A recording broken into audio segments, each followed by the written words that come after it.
Quero convidar agora você a abrir a palavra de Deus,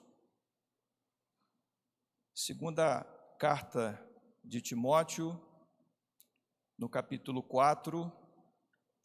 Quero fazer a leitura hoje de dois versículos, três, versículos 6, 7 e 8.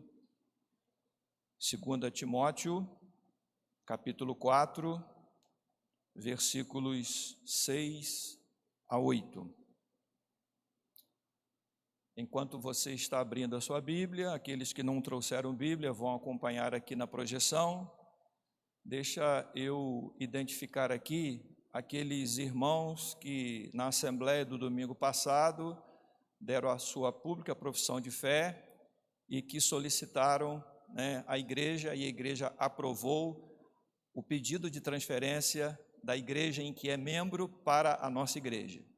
Então, quero pedir que fique em pé, tá? Por favor, todos que foram recebidos. Erenilton, fique de pé. Mas quem? Podem ficar de pé. Edson, Luciana, Ruth, Alice, Tiago, Elisete, obrigado aí por ter soprado para mim, tá? Tá, Letícia, obrigado, escutei aqui, tá? Elisete, e tem outros que não estão aqui, Serlei, Aquiles, e enfim, eu não trouxe a relação. Quero dizer a todos esses irmãos que eles são muito bem-vindos, mais uma vez quero dizer isso, e a você, membro da igreja, quero pedir, por gentileza, que ao final do culto, manifeste o carinho para com esses irmãos. Eles já foram recebidos, mas nem todos estavam aqui no domingo passado pela manhã, e acredito que essa informação é nova, então façam isso no final do culto. Mais uma vez, são bem-vindos, que Deus os abençoe grandemente. Todos podem estar assentados. Abre então, ou mantenha a Bíblia aberta aí, 2 Timóteo 4, 6 a 8. Diz assim: porque eu já estou sendo oferecido por aspersão de sacrifício, e o tempo da minha partida está próximo. Combati o bom combate, acabei a carreira e guardei a fé. Desde agora, a coroa da justiça me está guardada, a qual o Senhor, o justo juiz, me dará naquele dia, e não somente a mim, mas também a todos os que amarem a sua vinda. É um texto riquíssimo que vamos refletir na noite de hoje, e para que fique ainda mais guardado na mente e no nosso coração, nós vamos fazer uma leitura em conjunto. Todos em uníssono, bem bonito, vamos lá? Porque eu já estou sendo oferecido por aspersão e sacrifício, e o tempo da minha partida está próximo. Combati o bom combate, acabei a carreira, guardei a fé.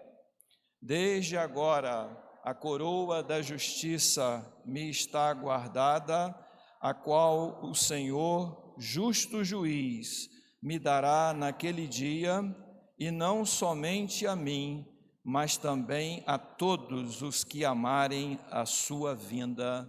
Amém. Amém. A vida de um homem realizado. A vida de um homem realizado. Esta carta, até onde sabemos, foi o último documento escrito pelo apóstolo Paulo. Ele escreve esta carta do cárcere. Ele estava preso. A sentença de condenação que o levaria a ser decapitado, porque foi esse tipo de morte que o apóstolo Paulo sofreu, a sentença já havia saído, e ele agora está esperando a morte. E ele diz aí no versículo 6, olha, já chegou a hora de eu ser sacrificado, e o tempo de deixar esta vida está próximo. Irmãos, amigos, presentes aqui neste culto e aqueles que nos acompanham nessa transmissão, existem pessoas que saem da vida reclamando, outros deixam a vida praguejando.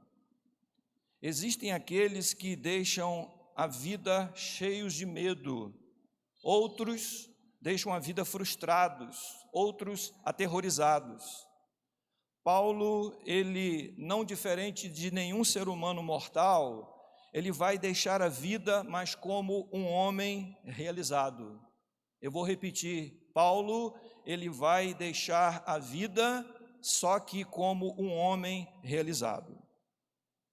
E eu pergunto, uma vez que todos nós, um dia, vamos sair de cena, como é que vamos deixar esta vida?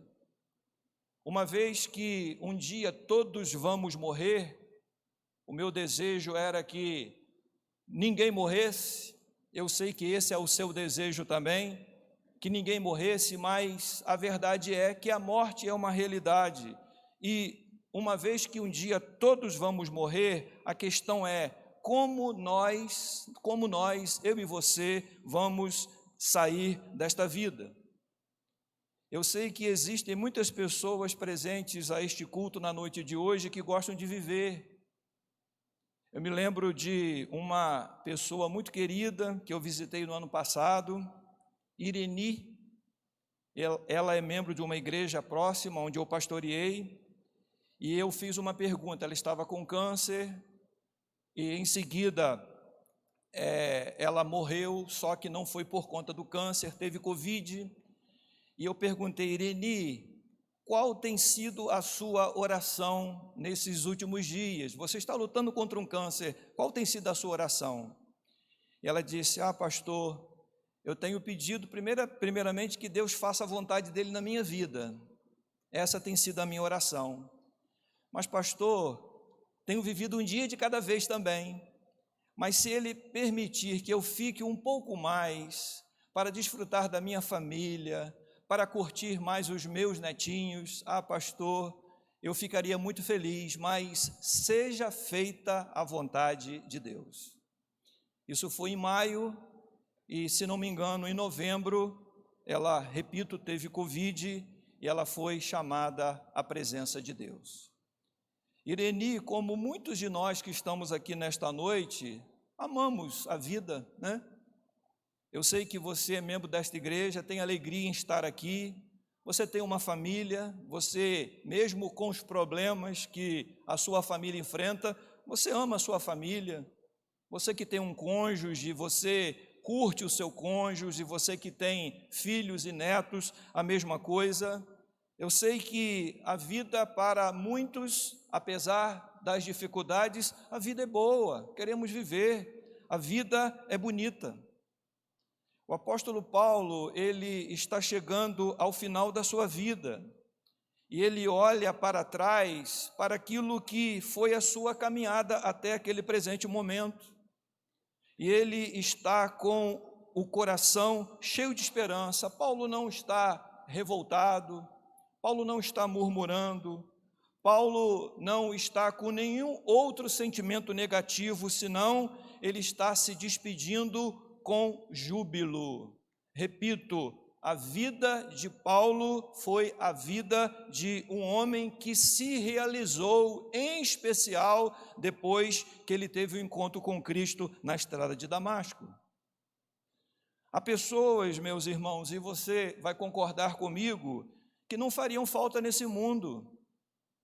E eu acredito que, por um flash, você deve ter se lembrado de muitas pessoas que, para você, ou que para mim, que para a sociedade, não fariam nenhuma falta.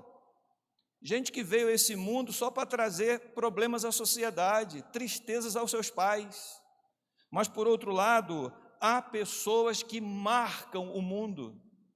Aqui nesta igreja mesmo, quantas pessoas caras para todos nós. Eu não vou citar aqui nenhum nome para não incorrer em nenhuma falta, mas quanta gente cara, quanta gente abençoada que fez parte da caminhada dessa igreja durante muitos anos e que foi chamado à presença de Deus. E, parafraseando aquilo que a palavra diz acerca de Abel, mesmo depois de morto, a vida daquele irmão, daquela irmã, ainda continua falando. Por quê? Foi um diferencial, não só para esta igreja, mas para a família, porque foi uma pessoa que marcou o mundo. O que você gostaria que as pessoas dissessem a seu respeito depois da sua partida? Que marcas nós estamos deixando? Que marcas nós vamos deixar? A pergunta é: como temos vivido? Como você tem vivido?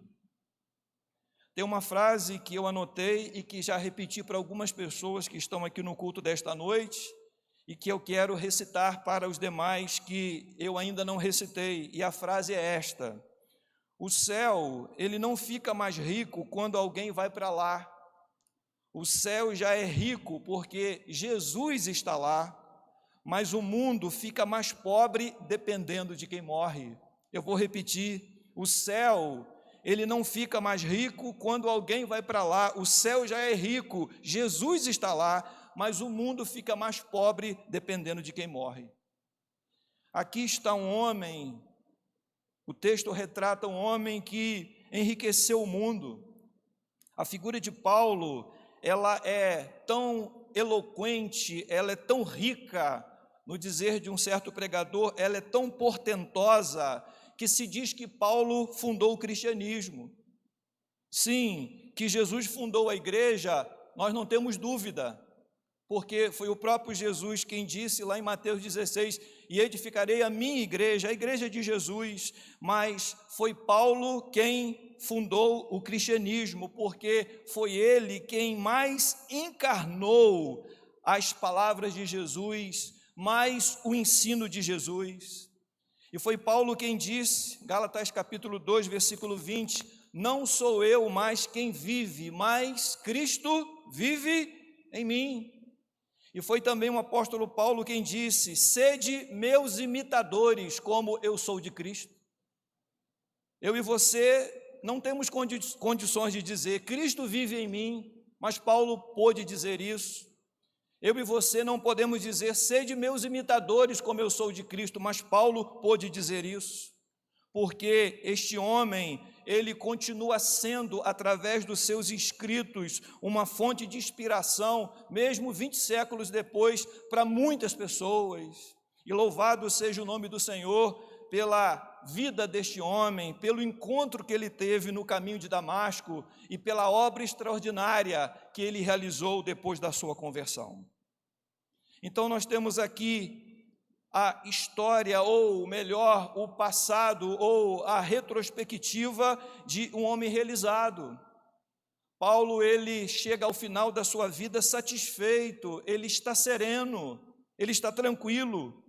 E esse texto, meus irmãos, que acabamos de ler, é um texto muito comovente, é muito citado quando alguém morre, mas é um texto também que fala ao coração, e eu quero convidar você a olhar comigo algumas expressões que Paulo destaca, ou que o texto traz e que eu quero destacar para você na noite de hoje. A primeira expressão que eu quero destacar das palavras do apóstolo Paulo registradas aí nos versos que lemos é esta: combati o bom combate. Em outras palavras, Paulo está dizendo, fiz o melhor que pude, fiz o melhor que pude. Essa é a primeira expressão que eu quero destacar na noite de hoje. E faço uma outra pergunta, e é a seguinte: você que é um crente em Cristo Jesus, você que tem certeza de que foi a Cristo, que teve os seus pecados perdoados, que foi plantado nesta igreja, na igreja de Jesus Cristo por Ele, porque foi o Espírito Santo quem te convenceu e continua te convencendo de uma porção de verdades. A pergunta é a seguinte: o que você tem feito para Cristo? Ou você tem feito o melhor para Ele, para Cristo, para o seu Senhor? Ou você está na igreja porque você tem medo de ir para o inferno? Ou você está na igreja porque você quer receber as bênçãos de Deus que são incontáveis? Ou você está na igreja porque você quer receber coisas de Deus? Eclesiastes capítulo 9 diz o seguinte, versículo 10: tudo quanto te vier a mão para fazer, faze o quê? Conforme a tua força. Tudo quanto te vier a mão para fazer, faze-o conforme a tua força. Significa dizer que nós não devemos fazer as coisas para Deus de qualquer forma, medianamente. Também, Jeremias capítulo 48, versículo 10 diz assim: maldito aquele que fizer a obra de Deus relaxadamente. O que a gente aprende aqui é que a obra de Deus, ela não se empurra com a barriga. Mas eu repito a pergunta: o que é que você tem feito para Deus?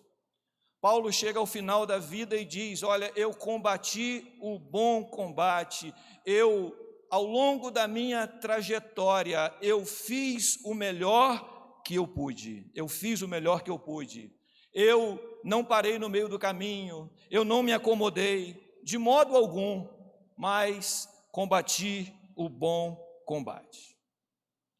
No livro do profeta Malaquias, que é o último livro do Antigo Testamento, Deus faz uma queixa, Deus faz uma reclamação, e é muito interessante essa queixa que Deus faz, e ela é digna de nota, e eu quero chamar a sua atenção.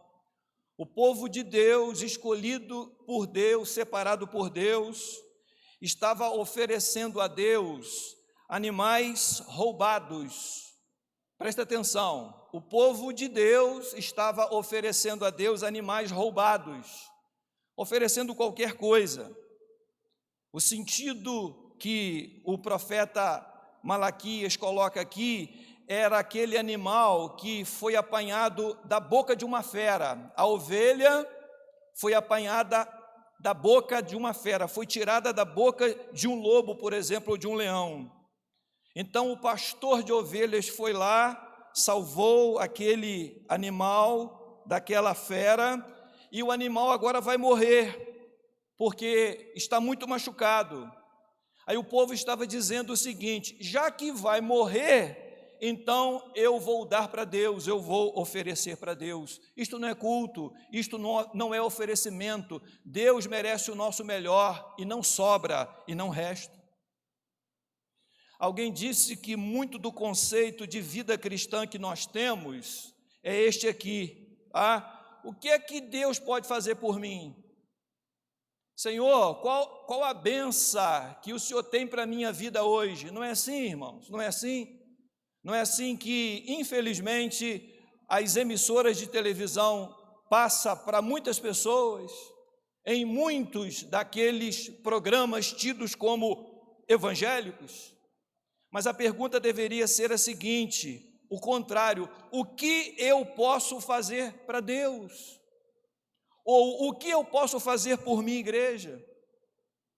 Atos capítulo 20, versículo 35, Jesus diz o seguinte: olha, mais bem-aventurada coisa é dar do que receber. E eu quero citar também João 3,16, que diz: porque Deus amou o mundo e deu. A maior prova de amor é o quê? É doação. Aquele que ama dá, aquele que ama se oferece. Então aqui está a correção desse conceito errado de vida cristã: me dá, me dá, me dá, me dá. É como uma criança inocente, imatura, que está o tempo todo pedindo que o pai dê a ela coisas e coisas e coisas, mas o crente precisa amadurecer na caminhada e entender que mais bem-aventurada coisa é dar do que receber. Quando eu olho a palavra de Deus, dentre muitos textos, eu me reporto àquele texto de Maria, aquela mulher que com os cabelos, ela derrama um perfume precioso aos pés do Salvador e enxuga-o com seus pés. O texto fala que um discípulo que era avarento disse: que desperdício! Mas o texto conclui dizendo o seguinte: sabe por que ela agiu daquela forma? Em gratidão ao mestre. Na verdade, ela estava embalsamando Jesus, porque esse episódio aconteceu dias antes da morte de Jesus, estava embalsamando Jesus antes do seu sepultamento. A pergunta é a seguinte: você tem feito o melhor para Deus? Paulo fez o melhor, ele chega ao final da vida consciente de que tinha feito o melhor. E a pergunta que fica é esta: você tem feito o seu melhor para Deus? Você, membro desta igreja, tem feito o melhor para Deus? Tem feito mesmo? Responde para o seu coração, responda para você mesmo essa pergunta na noite de hoje. Paulo, ele está consciente de que tinha feito o seu melhor. Ele diz: combati o bom combate.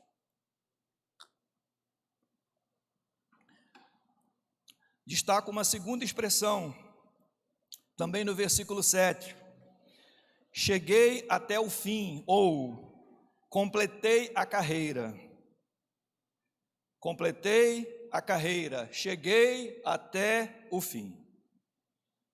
Há muitas pessoas que começam muito bem a caminhada cristã, têm iniciativa, e no dia que ele dá a profissão de fé, ele encanta a igreja, mas, infelizmente, as provações vêm para todo o crente, todo salvo.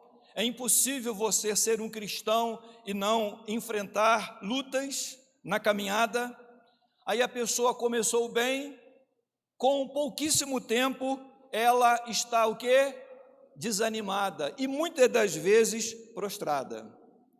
É o tipo da pessoa que tem iniciativa, e a semelhança de Saul não tem, como alguém já disse, acabativa. Começam bem e depois só vão na base do empurrão e quando vão. Mas por que, irmãos, muitas pessoas vivem assim? É porque, infelizmente, há muitos que não entenderam ainda que vida cristã é vida de serviço. Ele avança e cai, avança e tropeça, avança e deixa de desejar, porque insiste em viver uma vida na sua própria força e não na dependência de Deus. Olha comigo, por favor, o que a palavra de Deus diz no livro do profeta Isaías, no capítulo 40. Isaías, capítulo 40, a partir do versículo 28. Isaías 40, de 28 em diante, diz-nos assim, se puder ler comigo: não sabes, não ouviste que o eterno Deus, o Criador dos fins da terra, não se cansa nem se fatiga? É inescrutável o seu entendimento? Verso 29, podemos ler juntos? Dá força ao cansado e multiplica as forças ao que não tem nenhum vigor. Os jovens se cansarão e se fatigarão, e os moços certamente cairão, mas os que esperam no Senhor renovarão as forças, subirão com asas como águias, correrão e não se cansarão, caminharão e não se fatigarão. Há muitos crentes que dizem o seguinte: eu quero fazer a obra de Deus até o último dia da minha vida. Eu tenho conversado com alguns pastores que têm aproximadamente o mesmo tempo de ministério ou de pastorado que eu tenho. E tem um que fez uma colocação muito própria e que eu concordo e que eu espero que Deus, na sua misericórdia, permita que eu viva isso também. E ele diz o seguinte: Chico, é a forma como ele me trata, eu gostaria muito, depois de me aposentar, não tendo mais condições de pastorear, de continuar servindo na minha igreja, seja como um pastor auxiliar, seja como um professor de escola bíblica dominical, mas servir ao meu Senhor até o último dia da minha vida, porque eu tenho uma vocação, Deus me chamou para pastorear, e pastor não tem aposentadoria, e eu aplico isso aos crentes, meus irmãos. Crente tem aposentadoria? Não, você vai servir ao Senhor até o último dia da sua vida. Como? É Deus quem vai te dar forças, é o que o texto nos diz aqui, e dá forças mesmo, forças mesmo. E outra coisa, aquele crente que fica aí resmungando da vida, e não são poucos, e nessa igreja aqui não é diferente, meu irmão, peça para Deus te levar. Se está tão difícil a vida aqui, peça para Ele te levar, e peça que, de fato, Ele faça isso. Agora, se Ele não fizer, que você se conforme, meu irmão, em viver uma vida prazerosa para Deus. Paulo, ele chega ao final da sua vida dizendo: olha, completei a carreira, eu cheguei até o fim. Deus deu forças para Paulo e ele reuniu forças até o último dia da sua vida, até a sua decapitação. Então não diga assim: eu sou brasileiro e eu não desisto nunca, mas diga assim: eu sou de Cristo, eu não desisto nunca. Amém, meu irmão? Alguém disse que Deus não se simpatiza com desistentes, e tem amparo bíblico essa expressão. Jesus disse: aquele que lança a mão do arado e olha para trás não é apto para o reino de Deus.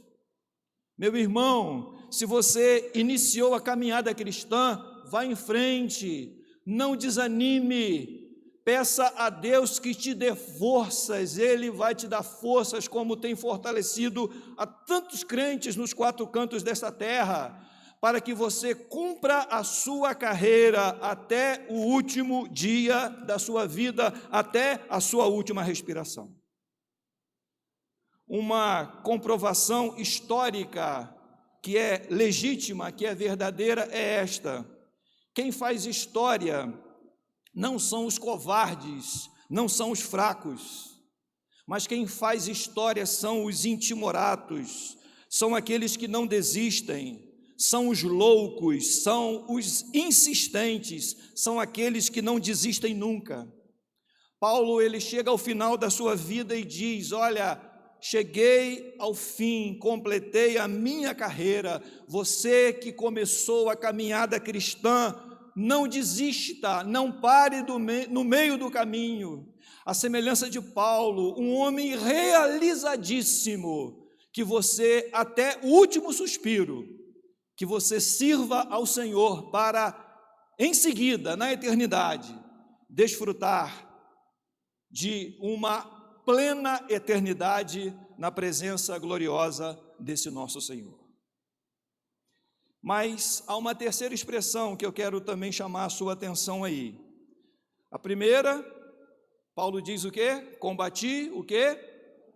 O bom combate. A segunda expressão que eu chamei a sua atenção, qual é?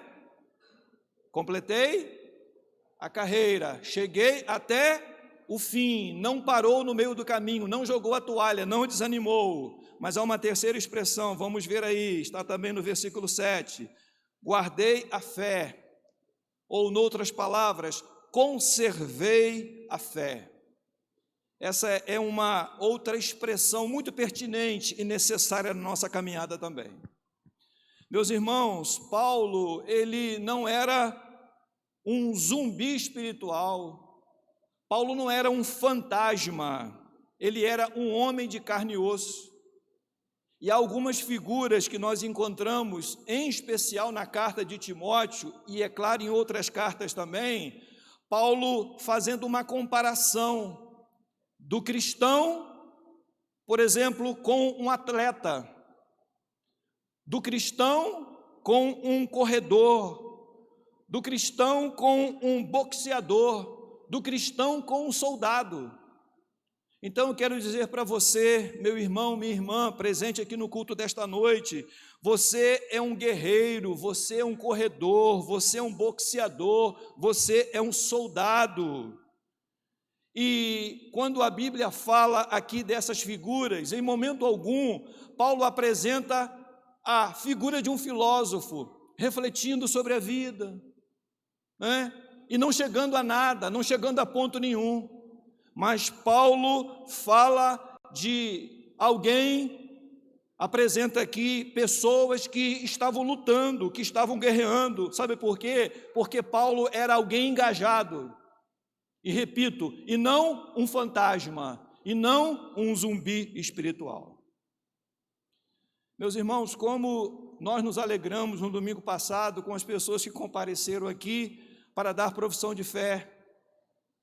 Como é lindo, né, a igreja ver, o pastor ver pessoas sendo batizadas e servindo ao Senhor aqui na igreja, para a expansão do reino de Deus, mas para a edificação dos crentes da igreja local. Como é lindo isto, irmãos, como é lindo isso. Mas por outro lado, meus irmãos, como eu tenho percebido a diferença nesses 30 e poucos anos de ministério.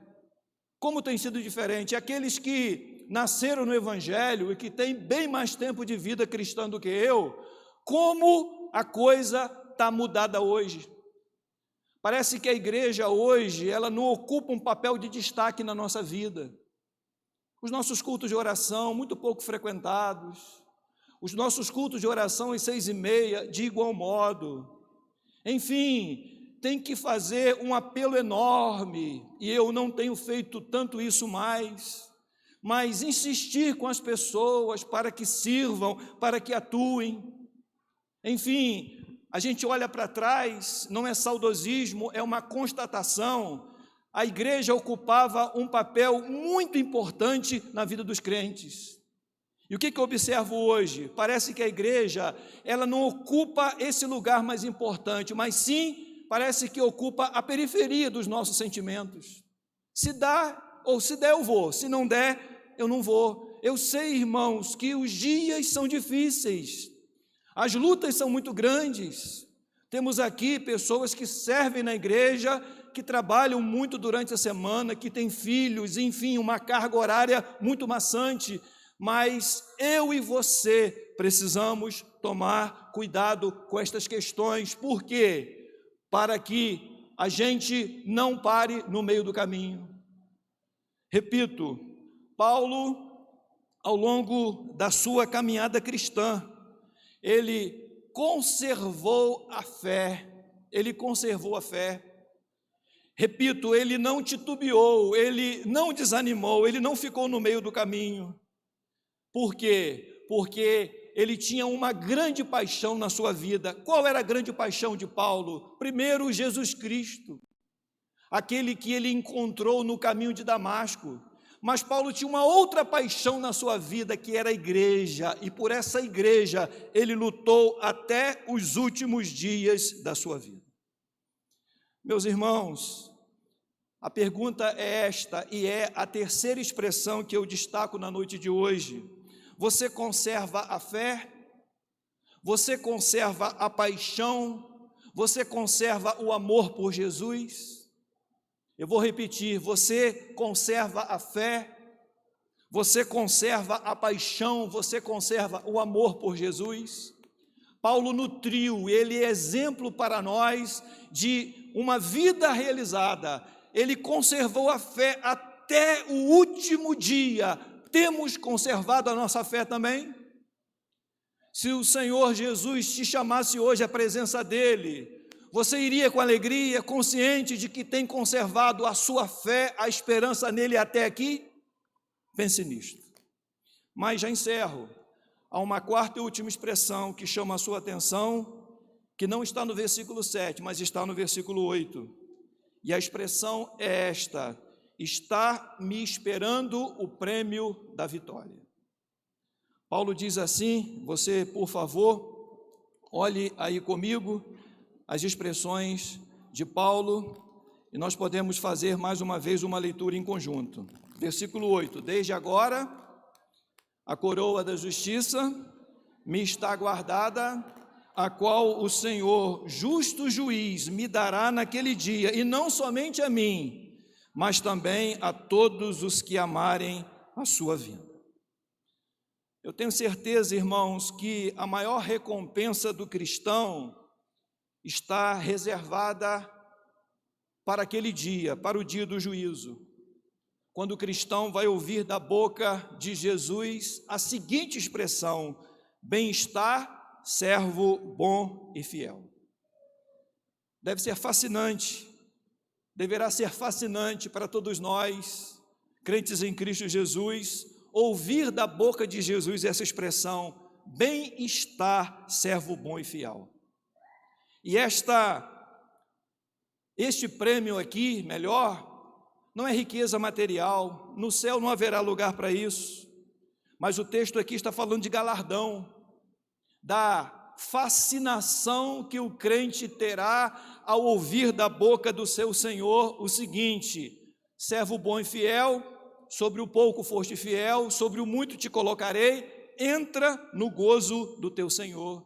Meus irmãos, será um prêmio para o crente fiel ouvir da boca do seu Salvador esta expressão. Mas eu já quero terminar, irmãos, dizendo que parece que a igreja de hoje, a igreja contemporânea, parece que ela se esqueceu do céu, não é verdade? Parece que a gente hoje canta pouco sobre o céu. Se eu convidar os irmãos para cantarem aquele hino, Céu, Lindo Céu, alguns vão dizer: pastor, esse hino aí é para cantar em culto fúnebre, não é para cantar em cultos normais da igreja. Quem disse isso? Nós cantamos pouco sobre o céu, não é verdade? Nós falamos pouco sobre o céu. Parece até, meus irmãos, que nós deixamos de nos ver como peregrinos e vamos continuar eternamente aqui. É claro que, repito, é bom viver, é bom desfrutar desta vida aqui, conviver com as pessoas que nós amamos, com a nossa família, com os nossos irmãos em Cristo, mas, meus irmãos, estar com Jesus é incomparável, incomparável. Não temos como medir a experiência de estarmos na presença gloriosa do Senhor no novo céu e na nova terra. Mas eu quero já caminhar para o final fazendo a seguinte pergunta: o que estará esperando você do outro lado? Servo bom e fiel ou mau e negligente servo? Porque para o servo fiel, Jesus vai dizer: olha, entra no gozo do teu Senhor. Mas para o servo mau e negligente, o que vai acontecer? Não haverá lugar no céu para o servo mau e negligente. Então, irmãos, enquanto estamos aqui, nós precisamos buscar conhecer cada vez mais o nosso Senhor. E eu pergunto a você: você tem feito isto? Eu pergunto a você: você tem lido a palavra de Deus? Você tem orado em casa? Muito bem, eu sei que você tem orado pelos enfermos, mas vem cá, você tem orado a Deus pelo prazer de orar? É prazeroso para você falar com Deus, caminhar, a sua caminhada matinal, você ora, você fala com Deus com os olhos abertos. Isto é prazeroso para você? Irmãos, nós precisamos pensar nestas coisas, porque daqui a pouco nós vamos passar uma eternidade com o nosso Senhor, e eu preciso conhecer mais esse Senhor, porque Ele é o meu Salvador, Ele é o meu amigo. Enfim, foi Ele quem foi à cruz para pagamento dos meus pecados. Esse Deus é bondoso, e eu poderia aqui citar muitas outras características e atributos desse Deus. Então, precisamos conhecer cada vez mais esse nosso Deus. Então, Paulo, ele termina dizendo que ele chega ao final da vida consciente de que o prêmio o aguardava. O prêmio o aguardava. Perguntaram a um índio qual a primeira coisa que ele faria depois que chegasse ao céu. aquele índio respondeu o seguinte, presta atenção na resposta: eu vou procurar as pessoas que sustentaram o missionário que foi pregar na minha tribo, porque foi por causa do sustento que aquele missionário recebeu das pessoas que o enviaram, eu conheci a Cristo. Quantas pessoas você acredita que irão para o céu porque você orou por elas, porque você contribuiu para que a obra de Deus chegasse até ela?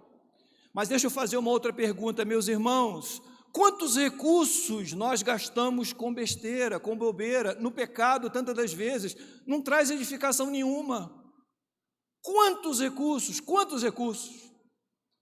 Eu vejo que Deus tem permitido essa pandemia para nos ensinar muita coisa, para eu aprender muita coisa, para a minha família aprender muita coisa, para esta igreja aprender muita coisa, e para as famílias aqui, acredito eu, aprenderem muita coisa também. Que Deus nos ajude em tempo tão difícil a manter a nossa esperança e confiança nele e, acima de tudo, a certeza de que há uma recompensa, há um prêmio para o crente fiel. Mas eu termino. Como está sendo a sua vida? O que você gostaria que fosse colocado na lápide do seu túmulo? O que você gostaria que fosse colocado ali? Mais ou menos assim: trabalhou, ganhou dinheiro, foi famoso, teve bens e morreu. É isso que você quer que seja colocado na lápide, no epitáfio do seu túmulo? É interessante que o ser humano, isso acontece em especial nos grandes centros, na nossa cidade também não é muito diferente. Aqueles túmulos enormes, né? Parece que o ser humano quer se perpetuar nessa terra, não é verdade? E túmulos, às vezes, do tamanho maiores do que algumas casas até. Eu e você já vimos isto, em especial quando passamos pela ponte Rio-Niterói e olhamos para o cemitério do Caju, e túmulos e túmulos e túmulos. Mas a verdade é, a pessoa vai ser lembrada durante os próximos bons dias, mas daqui a pouco a pessoa não será lembrada mais. Isso é frustrante para nós, né? Ser esquecido um dia.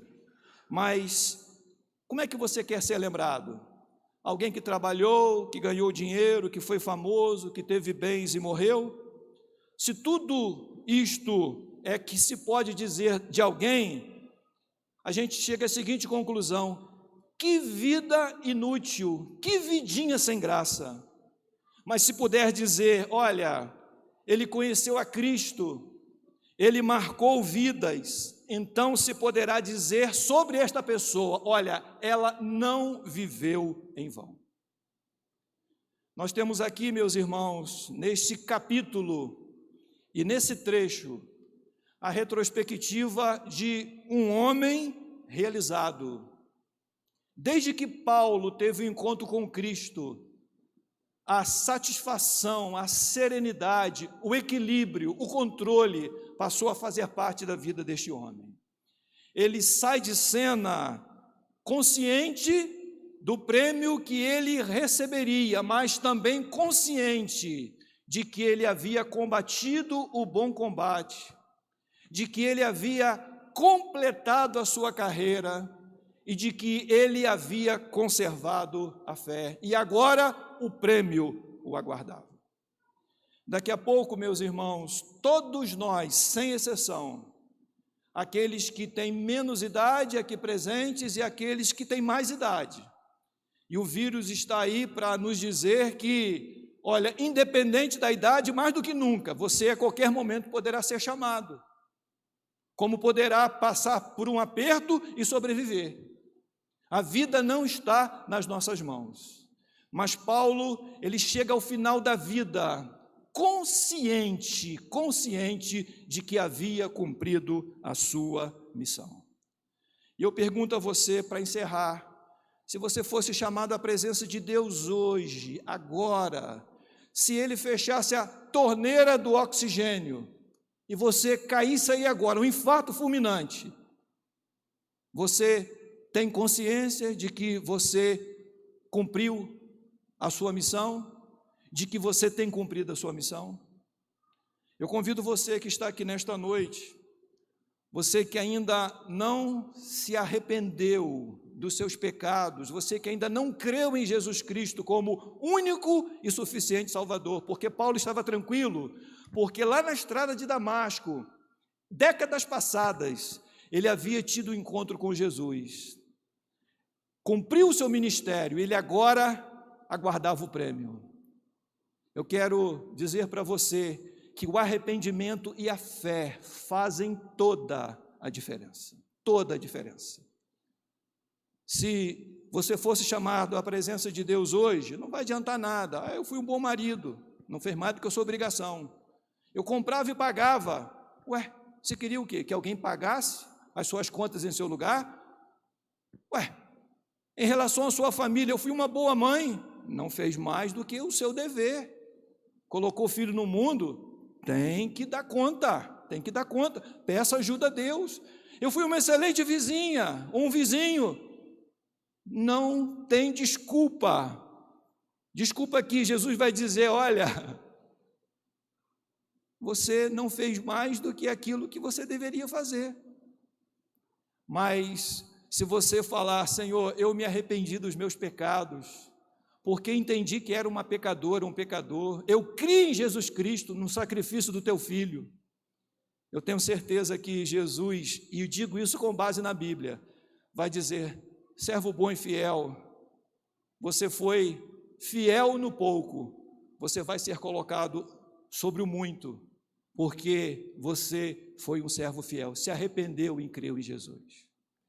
Termino, meu irmão, citando as expressões de Jesus na cruz.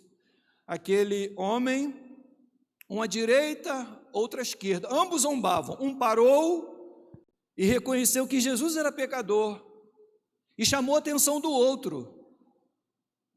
O outro não se arrependeu, mas ele se arrependeu e disse, Senhor, lembra-te de mim quando entrares no teu reino.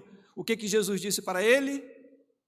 Na verdade te digo, hoje mesmo estarás comigo no paraíso. O que leva o homem a Deus não é nenhum atributo moral, nada, riqueza, cor, enfim, status social. O que leva o homem à presença de Deus é o reconhecer que ele precisa de um Salvador, e somente um pode salvar o homem, perdoar pecados e transformar a nossa vida, e este único é Jesus Cristo. Que Ele nos abençoe, que Ele nos ajude a completar a nossa carreira, conservar a nossa fé, combatermos o bom combate e aguardarmos o prêmio que Ele, o Senhor, reserva para os servos fiéis. Que Ele nos abençoe. Amém? Você pode ficar em pé, por favor? Nós vamos orar e em seguida nós iremos cantar.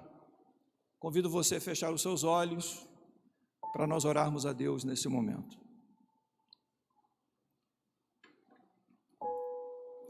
Ó Deus, eu te peço que o Senhor aplique a Tua palavra aos nossos corações aqui nesta noite. Só o Senhor para fazer isto, levando os crentes a uma vida de maior consagração, e aquele que está aqui, que não tem vivido uma vida devotada a Ti, ó Deus, que esse meu irmão, que essa minha irmã, que essa minha ovelha reconheça a necessidade de se voltar para o Senhor enquanto pode. Mas oro também por aqueles que aqui estão, que ainda não se arrependeram e creram, que ainda não têm Jesus como único e suficiente Salvador, que eles olhem, atentem para o exemplo de Paulo, este homem que, depois da sua conversão, ele se tornou um exemplo maiúsculo para todos nós. Eu oro para que o exemplo de Paulo, um homem que se arrependeu e creu, encontre lugar em corações aqui nesta noite, e que o resultado seja a conversão de vidas para a glória do Senhor mesmo. Pedimos assim e agradecemos no nome de Jesus. Amém, Senhor. Amém.